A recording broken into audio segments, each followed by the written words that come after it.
This is one of my favorite excerpts from Khalil Gibran's The Prophet. It's now in the public domain, and he's an amazing Lebanese-American writer and visual artist. What I love is that he blends Eastern and Western religions, philosophies, and I'd love for you to hear this. "Then," said a rich man, "speak to us of giving." And he answered, "You give but little when you give of your possessions. It is when you give of yourself that you truly give. For what are your possessions but things you keep and guard for fear that you may need them tomorrow? And tomorrow, what shall tomorrow bring to the overprudent dog burying bones in the trackless sand as he follows the pilgrims to the holy city? And what is fear of need but need itself? Is not dread of thirst when your well is full, the thirst that is unquenchable? There are those who give little of the much which they have, and they give it for recognition, and their hidden desire makes their gifts unwholesome. And there are those who have little and give it all. These are the believers in life and the bounty of life, and their coffer is never empty. There are those who give with joy, and that joy is their reward. And there are those who give with pain, and that pain is their baptism. And there are those who give and know not pain in giving, nor do they seek joy, nor give with mindfulness of virtue. They give as in yonder valley the myrtle breathes its fragrance into space.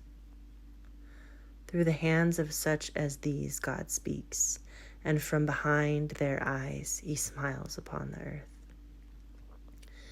It is well to give when asked, but it is better to give unasked, through understanding. And to the open-handed, the search for one who shall receive is joy greater than giving. And is there aught you would withhold? All you have shall someday be given. Therefore, give now, that the season of giving may be yours and not your inheritors. You often say, "I would give, but only to the deserving." The trees in your orchard say not so, nor the flocks in your pasture. They give that they may live. For to withhold is to perish. Surely he who is worthy to receive his days and nights is worthy of all else from you. And he who is deserved to drink from the ocean of life deserves to fill his cup from your little stream. And what desert greater shall there be than that which lies in the courage and the confidence, nay, the charity of receiving? And who are you that men should rend their bosom and unveil their pride, that you may see their worth naked and their pride unabashed? See first that you yourself deserve to be a giver and an instrument of giving. For in truth it is life that gives unto life, while you, who deem yourself a giver, are but a witness. And you receivers, and you are all receivers, assume no weight of gratitude, lest you lay a yoke upon yourself and upon him who gives.